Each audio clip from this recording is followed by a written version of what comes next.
गोपिका गीत।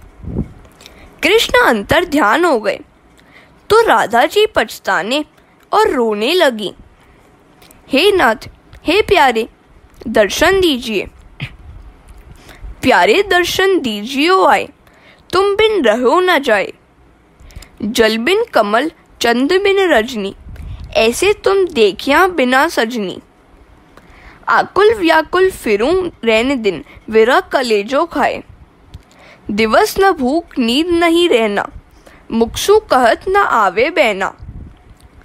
कहाँ कहूँ कछु कहत न आवे, मिलकर तपन बुझाए। क्यों तरसाओ अंतर्यामी, आए मिलो कृपा कर स्वामी। मीरा दासी जन्म जन्म की, पड़ी तुम्हारे पाए। राधा जी कृष्ण को पुकारते हुए, पछताती हुई, रोती हुई अचेतन सी हो गई। कृष्ण को ढूंढती हुई कुछ गोपियां इधर आ गईं, तो राधा जी को अचेतन पाया। ज्ञान मार्ग में ध्यान प्रधान है, भक्ति मार्ग में भगवान के गुणगान, भजन कीर्तन प्रधान है। अपने दोषों का निवेदन करते हुए प्रभु के गुणों का गान करोगे तो उनको तुम पर दया आएगी। माधव तो गान प्रिय है। एक बार एक वैष्णव ने देखा कि जगन्नाथ जी के नए नए वस्त्र रोज रोज फट जाते हैं। वैष्णव ने भगवान से कारण पूछा। जगन्नाथ जी ने बताया, गीत गोविंद का गान करती हुई एक कन्या वन में घूम रही है। उसको सुनने के लिए मैं उसके पीछे पीछे मारा मारा फिरता रहता हूँ। सो वन की झाड़ियों में उलझ जाने से मेरे वस्त्र फट जाते हैं। भगवान ने भागवत में कहा है, मैं अपने निष्काम भक्तों के पीछे पीछे चलता रहता हूँ, जिससे उनकी चरण रज उड़ती हुई मेरे ऊपर आती रहे। विरह व्याकुल गोपियां श्री कृष्ण के गुणगान करने लगी। यही है गोपी गीत। गोपियों ने सोचा, यदि यमुना किनारे जाकर स्तुति की जाए तो श्री कृष्ण अवश्य प्रकट होंगे। गोपी गीत का पाठ तो बहुतेरे लोग करते हैं, किंतु यह पाठ गोपी भाव से करना चाहिए। ईश्वर से मिलने के लिए व्याकुल हुआ जीव इस जगत में कहीं भी चैन नहीं पा सकता। यदि अत्यंत आर्त स्वर से भगवान को पुकारोगे तो वे आ मिलेंगे। अतिशय आर्द्रता से गोपी गीत गाया जाए। दिवस में हमेशा 3 बार स्तुति करो। गोविंद दामोदर स्तोत्र में कहा गया है, सुखावसाने दुखावसाने और देहावसाने स्तुति करो। दुख के प्रसंग में सोचो कि दुख पहाड़ जितने होते हैं, फिर भी भगवान ने तो तुम्हारे पाप के प्रमाण में अपेक्षाकृत कम ही सजा दी है। गोपी गीत का छंद है इंदिरा। इंदिरा अर्थात लक्ष्मी। गोपियां लक्ष्मी है, सो गोपी गीत इंदिरा छंद में निबद्ध है। सखियां परमात्मा की स्तुति कर रही हैं। कन्हैया, तेरे ही कारण तो अपनी और वृंदावन की शोभा बढ़ गई है। पहले यहाँ सौंदर्य नहीं था। नाथ, तेरे ही आगमन से व्रज भूमि शोभायमान हो गई है। जयति तेधिकम जन्मना व्रज। मानव शरीर ही तो व्रज है। यदि शरीर व्रज में प्रभु प्रकट होंगे तो उसकी शोभा और बढ़ जाएगी, उसकी कीमत भी बढ़ जाएगी, उसकी जयकार होगी। व्रज शब्द के अर्थ इस प्रकार है, व्रजति भगवत समीपम स व्रज, ते जन्मना व्रज अधिकम जयति। भगवान के पास ले जाने में हमें जो सहायक होता है, वैसा यह शरीर भी व्रज ही है। इस शरीर की शोभा वस्त्राभूषणों से नहीं, भागवत भक्ति से ही बढ़ती है। हरे कृष्णा। गोपियां आगे श्री कृष्ण की स्तुति करती हैं। नाथ, आपके ही कारण मेरे व्रत शरीर की शोभा है। आपका प्राकट्य होने पर ही हमारी शोभा बढ़ पाई है। शरीर का सिंहासन जब काम, क्रोध, मद, मोह, लोभ, मत्सर से मुक्त होगा, तभी परमात्मा दौड़ते हुए आएंगे। तुकाराम और मीराबाई की आज भी जयकार होती है, कारण उनके शरीर व्रज में विकारों ने पाँव तक नहीं रखा था। उन्होंने अपने शरीर और हृदय को ही व्रज बना लिया था। बड़े सम्राटों को जगत भूल जाएगा, किंतु शंकराचार्य, वल्लभाचार्य, मीराबाई, तुकाराम, नरसिंह मेहता को कौन भूल सकता है। इन महापुरुषों ने अपने हृदय गोकुल में श्री कृष्ण को पधराया था। जगत गुरु शंकराचार्य जी सा ज्ञानी आज तक कोई हुआ ही नहीं है। फिर भी वे अपने हृदय में श्री कृष्ण को हमेशा बसाए रखते थे। जयति ते अधिकम जन्मना ब्रज शयत इंदिरा शश्वदत्रे दयित दृश्यताम दिक्षु तावकस्तवै धृता सव स्तवाम विचिन्वते शरदुदाशे साधु जात सत्सर सिजा ददर श्री मुषा दृशा सुरथनाथ ते शुल्क दासिका वरद निग्नतो ने की वद। कन्हैया, हम तो केवल तेरे लिए ही जी रही हैं। तेरे बिना काल हमें सताता है। नाथ, वैसे तो हमें कोई गरज नहीं है, फिर भी शरणागत की रक्षा करना क्या तेरा कर्तव्य नहीं है। शरणागत जीव की उपेक्षा न करें। हर कहीं, हर किसी में हम आपको ही ढूंढती हैं। त्वाम विचिन्वते। भक्त तो सर्व में एक ईश्वर को ही ढूंढता है। त्वाम श्री कृष्ण सर्वत्र विचिन्वते। सभी में जो ईश्वर को ढूंढे वह गोपी है। हे नाथ, हम आपकी दासी हैं, हम आपकी हैं। दिक्षु तावका। हमें दर्शन देने की कृपा कीजिए। पहला श्लोक प्रभु के गुणगान का, कीर्तन भक्ति का है। प्रभु के दर्शन की उपेक्षा है, सो उसमें दर्शन भक्ति भी है। प्रभु के हेतु ही प्राण धारण किए, अतः आत्मनिवेदन भी इसमें है। दयित से सख्य और आपकी शब्द से दास्य आदि साधन रूपा भक्ति के भेद सूचित है। हे नाथ, आपने अजामिल से पापी पर भी कृपा की थी, तो क्या हम पर नहीं करेंगे? क्या हमें दर्शन नहीं देंगे? हे नाथ, आपका चिंतन करती हुई हम अंधेरी रात में वन में मारी मारी भटक रही हैं। हमारी उपेक्षा करना आपको शोभा नहीं देता। हे नाथ, हम और तो कुछ नहीं मांगती हैं। हम तो आपकी अशुल्क दासी, बिना मोल की चेरी हैं। अपनी भक्ति निष्काम भक्ति है, ते शुल्क दासी का। इन गोपियों की बात में आत्म तिरस्कार नहीं, दैन्य है। आपके नेत्रों से हम बिंद गई हैं। नेत्रबाण द्वारा किया गया प्रहार वध ही तो है। हम समझ गई, आप दयालु नहीं हैं, आप निष्ठुर हैं। यशोदा जी भोली हैं, उनका एक भी सद्गुण आप में नहीं आया, सो आप हमें तड़पाते रहे, यह कोई आश्चर्य की बात नहीं है। लाला, तू माखन चोर है, हमारे मन को भी तूने चुरा लिया है, और अब हमें यहाँ से दूर करना चाहता है।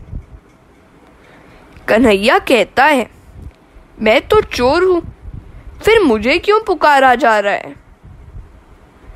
चोर की मैत्री भी कोई करता है क्या?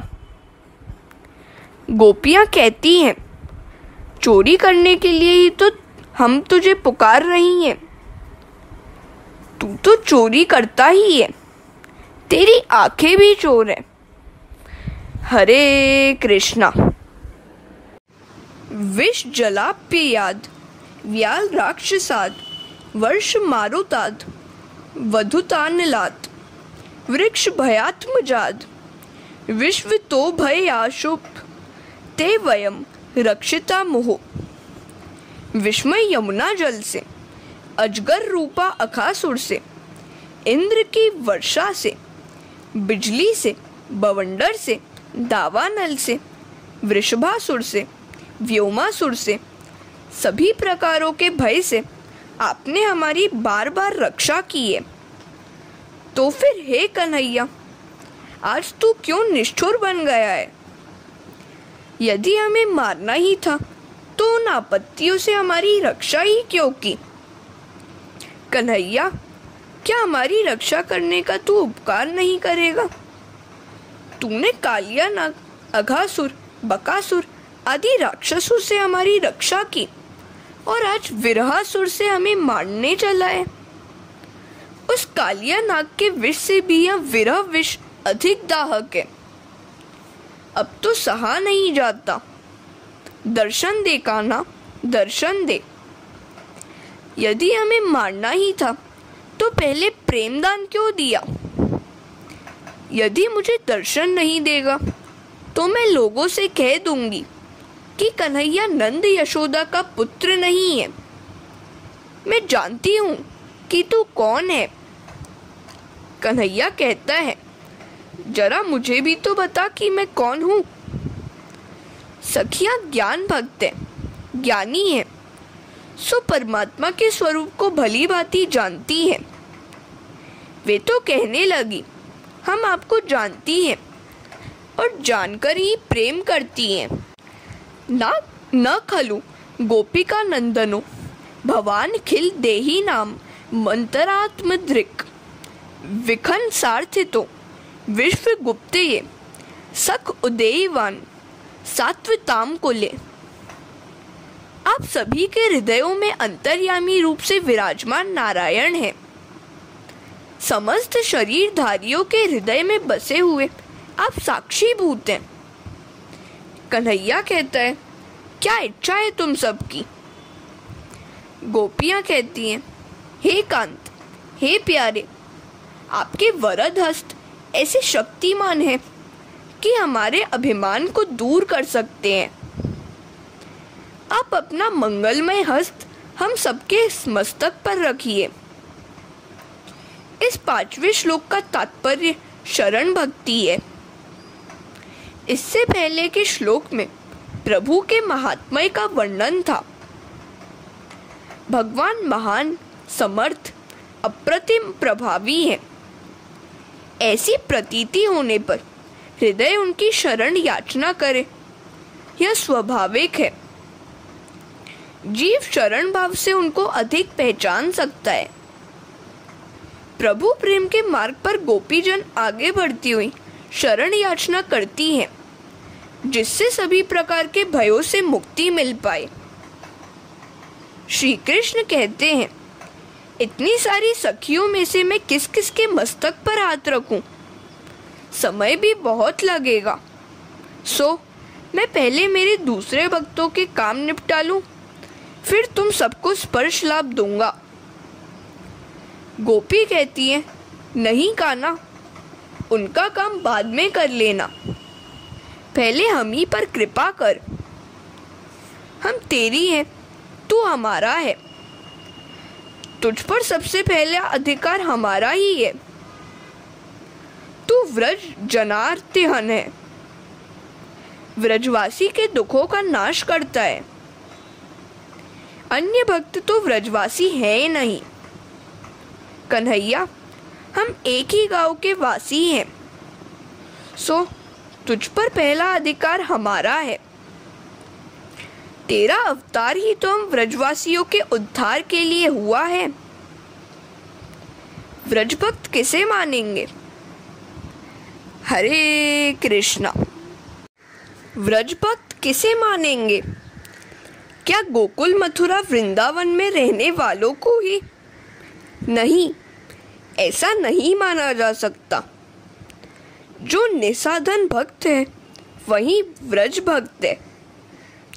साधन करते हुए साधन से कभी तृप्त न होना निसाधनता है। ऐसी भक्ति करने वाला हर कोई व्रजवासी है। अपने पाप पर्वत जितने हैं और साधन अल्प। सभी पाप कैसे जल पाएंगे? भगवत कृपा से ही पाप जल सकते हैं। ऐसी नम्रता आनी चाहिए।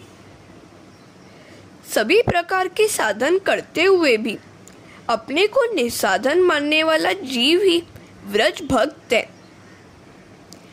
दीन हृदय ही व्रज भक्त है। गोपियां कहती हैं, कन्हैया तेरे और भक्त तो कुछ ना कुछ साधन करते ही होंगे।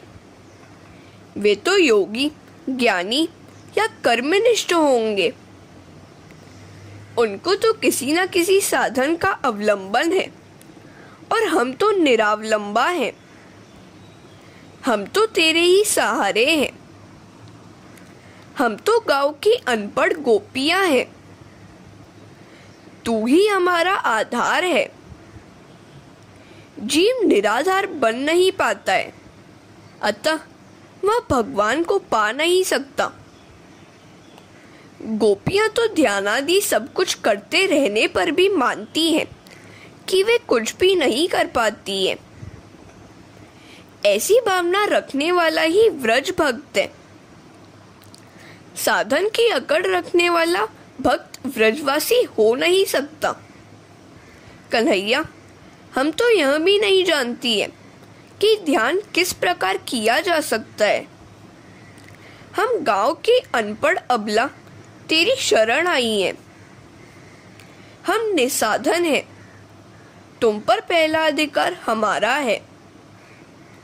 सभी साधन करने पर भी जिसे साधन का अभिमान न हो वही निसाधन भक्ति है। सत्कर्म और साधन अभिमान बढ़ा देता है। सो सत्कर्म और साधन की पूर्णाहुति में मंत्र बोला जाता है, मंत्रहीनम क्रियाहीनम। साधन करो किंतु हृदय से नम्र बनो। उद्धत जीव कृष्ण को पसंद नहीं है। मैं तो निराभिमानी हूँ, ऐसा मानना और कहना भी अभिमान है। जब हृदय नम्र बनता है तब हर कहीं भगवान के दर्शन हो पाते हैं। तेरा अवतार व्रज भक्तों के लिए ही है। सो तेरा परम सुंदर सांवला मुख कमल हमें दिखा। जल रुहावनम चारु दर्शय।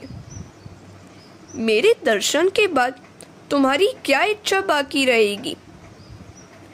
अंतरंग के संयोग और बहिरंग के वियोग की यह बात है। अतः श्री कृष्ण प्रत्यक्ष बातचीत कर रहे हो ऐसा भास होता है।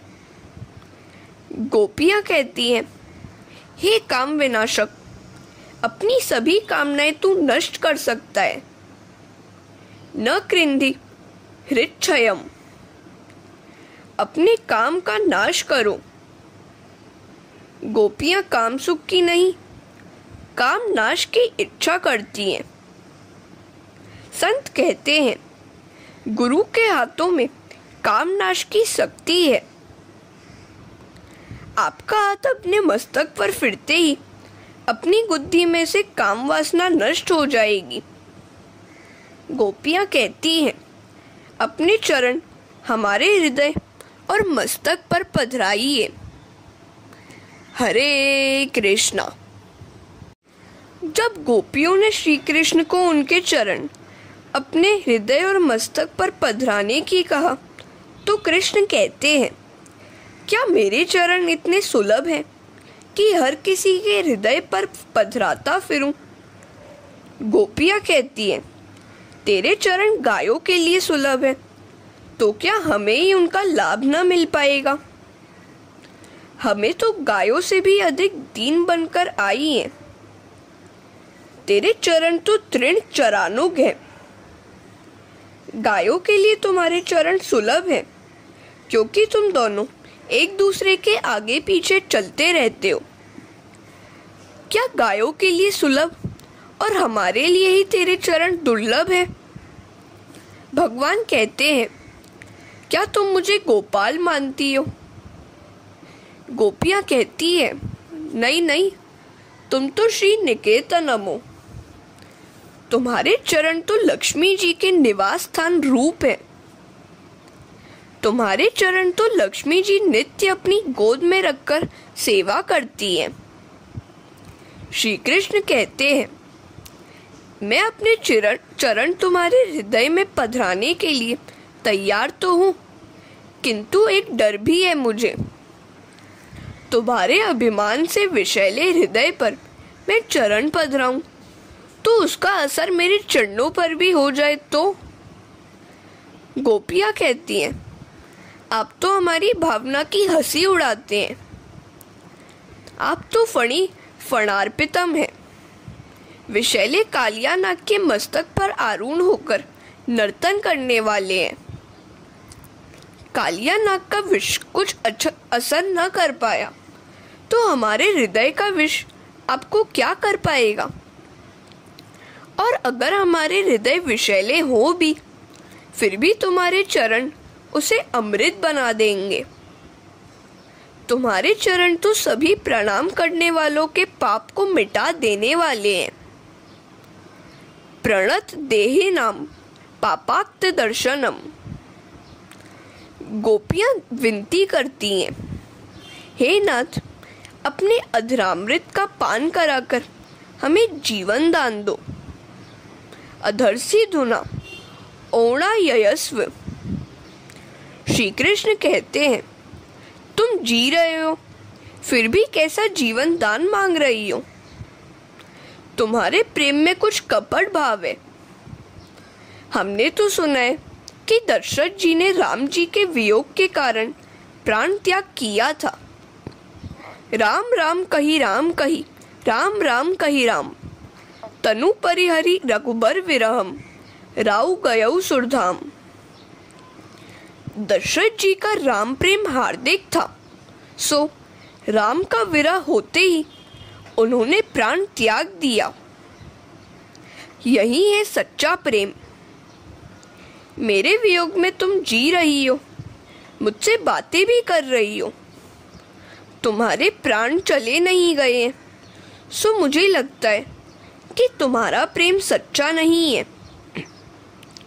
यदि तुम्हारा प्रेम सच्चा होता तो तुमने दशरथ की भांति प्राणों का त्याग किया होता। कृष्ण के ऐसे वचन सुनकर गोपियां आर्त स्वर से गाने लगी।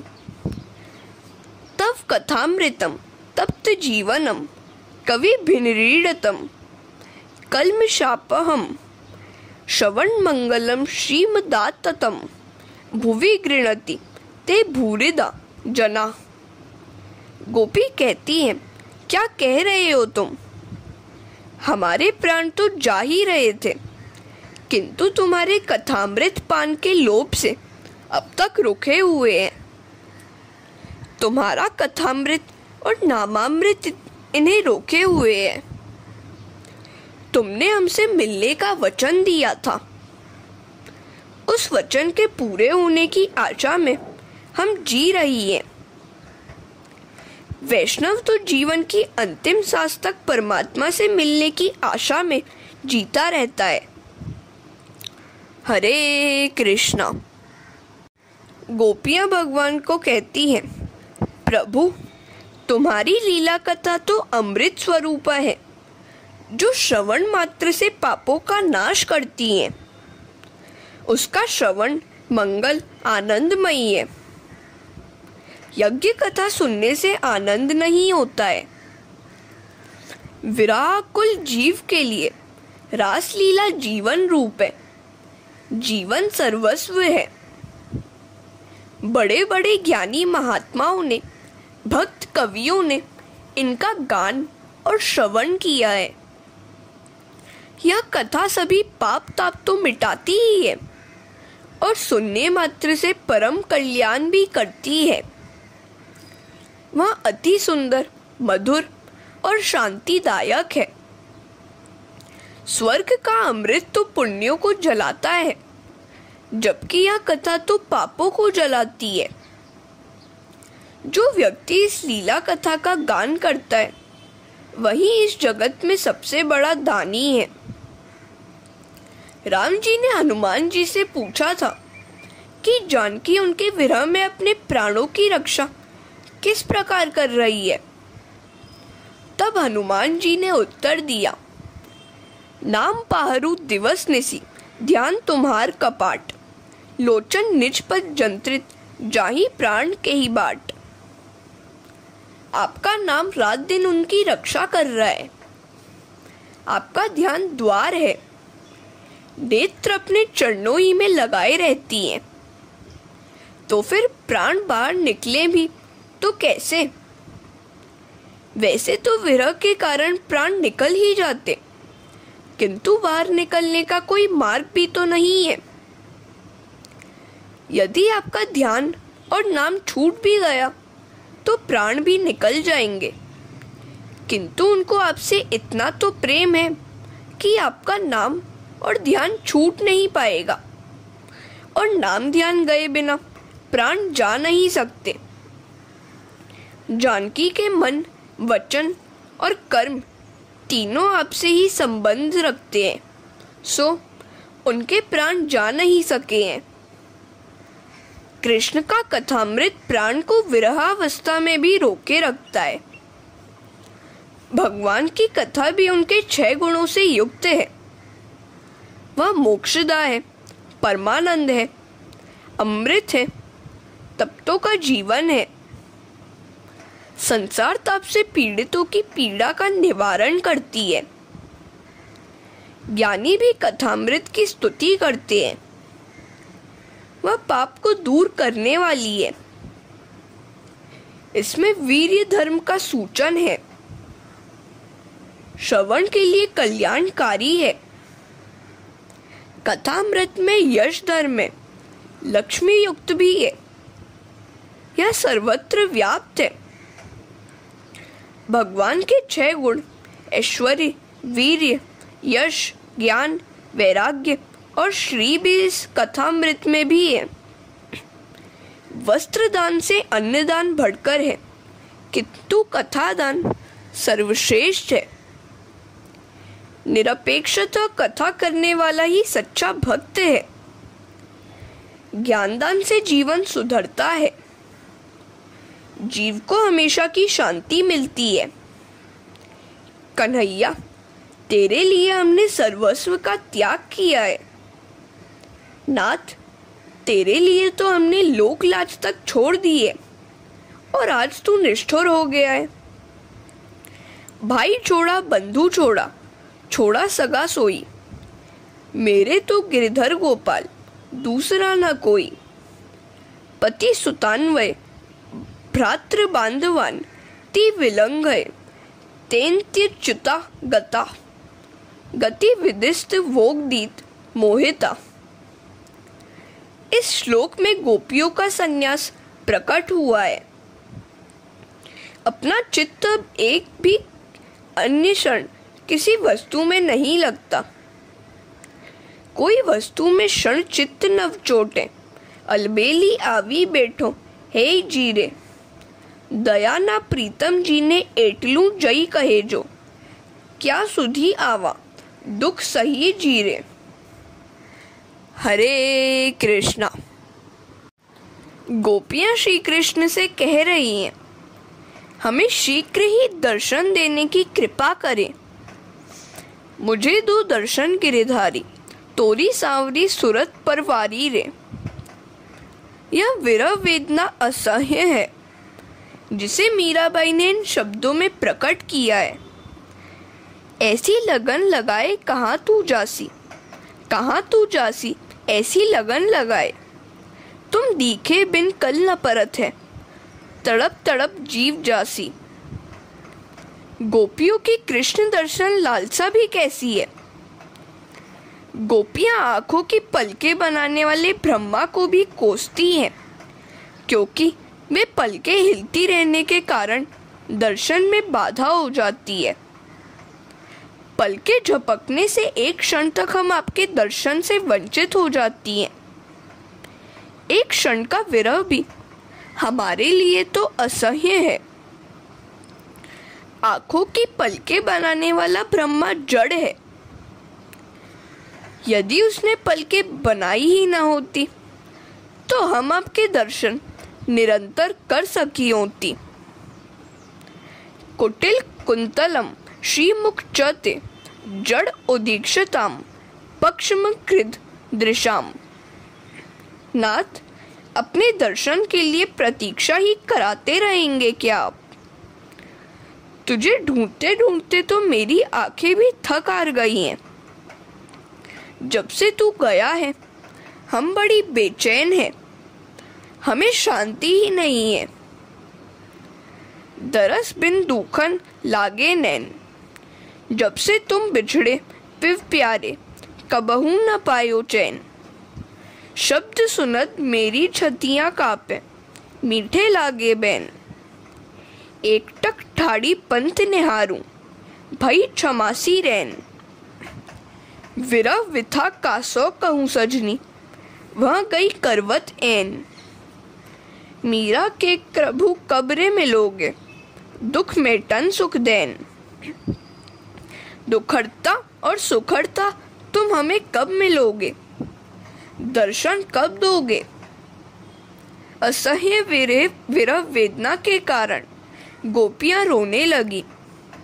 अकेले गीत से तो कुछ भी बन नहीं पाया। केवल गुणगान नहीं, रुदन भी आवश्यक है। गोपियां रोने लगी तो परमात्मा प्रकट हुए। रुरुदु सुस्वरम राजन कृष्ण दर्शन लालसा। कृष्ण दर्शन की इच्छुक गोपियां थक हार कर बड़े जोर जोर से रोने लगी। प्रभु के लिए साधन करके थका हुआ जीव रोने लगता है तो प्रभु दयावश प्रकट होते हैं। गोपियों की भांति रो रो कर तुम भी प्रभु को प्राप्त कर सकते हो।